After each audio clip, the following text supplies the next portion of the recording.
So YCS Montreal has given us some very interesting tech choices. Now make sure you guys smash the crap out of that Storm-Bane Dragon Distorbium so you guys don't miss out on more Oz content. This is one of the coolest interactions that I think I've seen come up. And the reason why Distorbium is even being looked at right now is because of Harmonia. Being able to combine Harmonia with basically, your other little guy in order to make this is really good. So your opponent cannot target this thing with card effects. Ooh. I love the reading that on me boss monsters. They can only use each of the following effects of Storm-Bane Dragon once per turn. So we can banish any number of dark monsters from your graveyard that cannot be normal summoner set to banish that many cards your opponent controls. This is a quick effect if your opponent controls more cards than you do. And if this card is sent to the graveyard, you can special summon one of your banished dragon monsters.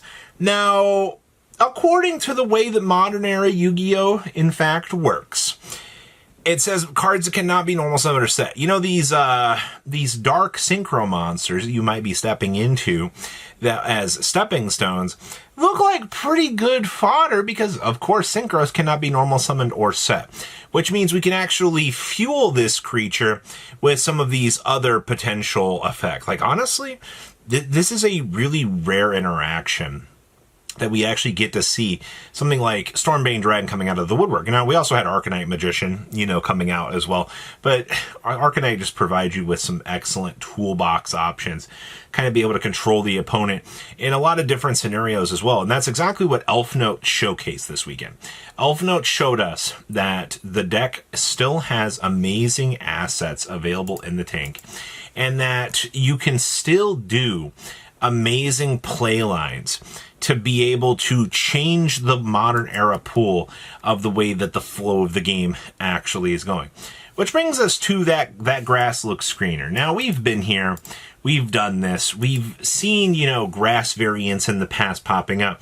But right now, modern era Yu-Gi-Oh! Is being revolutionized by 60 card piles. And we've seen engine decks before in the past, but I don't think these engine decks have really been on the spectacle that you're seeing here. You're tossing, Azamina into these decks because Azamina bridges into a full Dark Magician Destruction, which then bridges into possibly 2 Omni Negates, depending on how the end board pieces kind of come together. And if not, it's fodder for you to access your extra deck dumping package, which gives you access into, dropping down potential floodgate monsters, which bridge into other problems. Right now, these decks are taking some of the longest turns they can. And it's also crazy because, one engine can just randomly draw you into the next combo line. And you're just like, oh, hey, Diabellstar wanted. Oh, hey, look, I just drew into the next extension capabilities that I needed to unlock the rest of the package. This is kind of modern era Yu-Gi-Oh!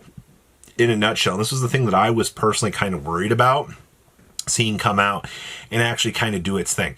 It's a little bit annoying and worrisome to see the game pivoting in this really weird direction where we've once again repatched up or reopened up these issues with the generic flow of card design. Now, I specifically mentioned that grass look screener because, that was the way that you would look at 60 card piles in the past. But now, grass look screener, well, some of these variants still kind of looked at wanting to play grass as a little funny card.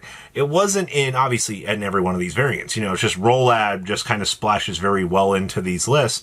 And, you get that typical approach to what you would expect to see. Now, I specifically mentioned Azamina, which brings us to the Fiendsmith side of the well. Fiendsmith has been still kind of sticking around as this little enabler of capabilities because, you splash the most minimalistic extra deck package, 3 cards in?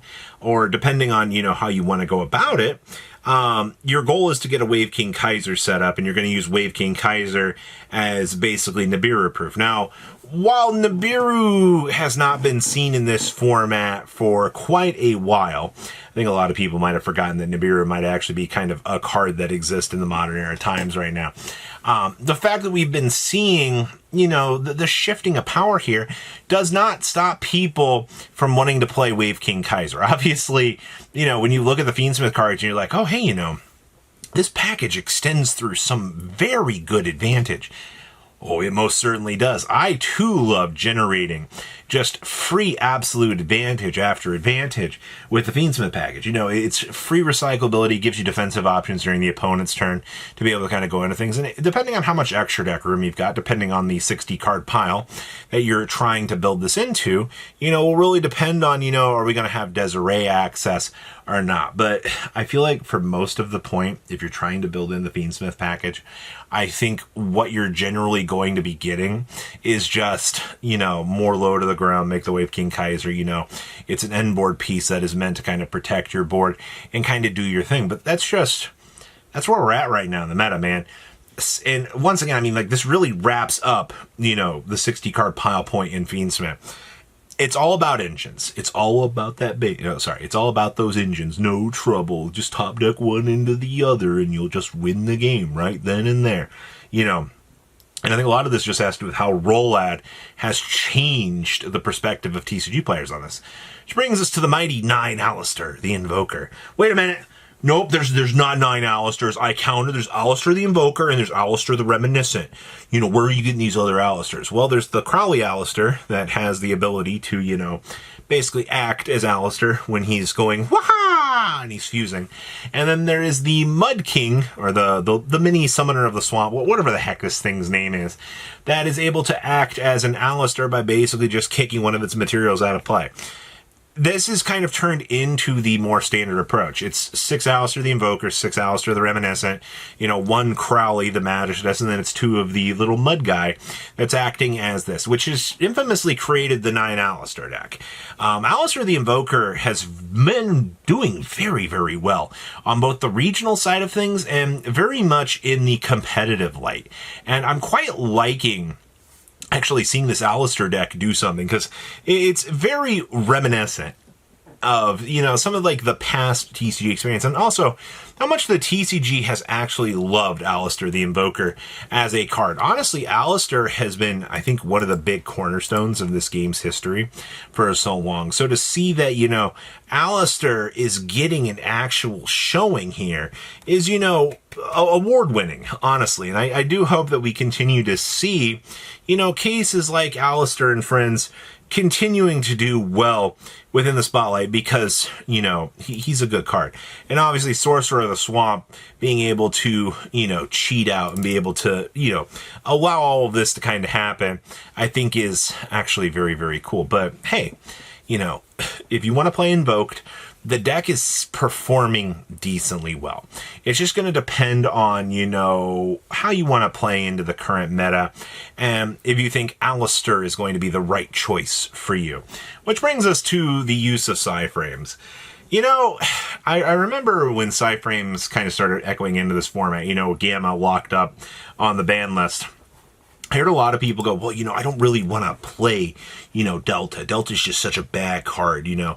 And then time has kind of started to evolve around this concept a little bit. And lo and behold, don't listen to what the TCG seems to think, because we've actually been seeing, you know, PSY-Frame usage up right now, you know. Unlike extreme cases, you got builds that are going with triple Delta, 1 Gamma, 1 driver. But on the lighter side, you got 1 Delta, 1 Gamma with the driver, which I don't actually hate those ratios. I think those ratios are a little bit more realistic, right? Because if you're starting to play triple Delta and the Gamma, you know, yeah, obviously you're playing Cool Tunes. You know, these are cards that, you know, you can actually feed out of your hand to be able to synchro with, depending on, you know, how the hands are shaping up and so forth. That is not a problem. But it's like, you know, what happens after you have to go first and you have to use one of these pieces to, you know, start up, you know. At what point do you go, well, you know, I dead drew the driver, that could have been one other potential, you know, what are the risk and returns of having to consider, you know, just the brick downside to it. But it is interesting to see PSY-Frames still kind of sitting here, but it's only in Cool Tunes. No other decks are choosing to give this the time of day right now. And I'm not all that surprised, honestly. It just really showcases how the meta is going. But what do you guys think about everything? Please leave a comment down below. Tell me what you guys think, and I'll see your beautiful faces back here, well, you know, later on in the day, guys. patrons. Thank you.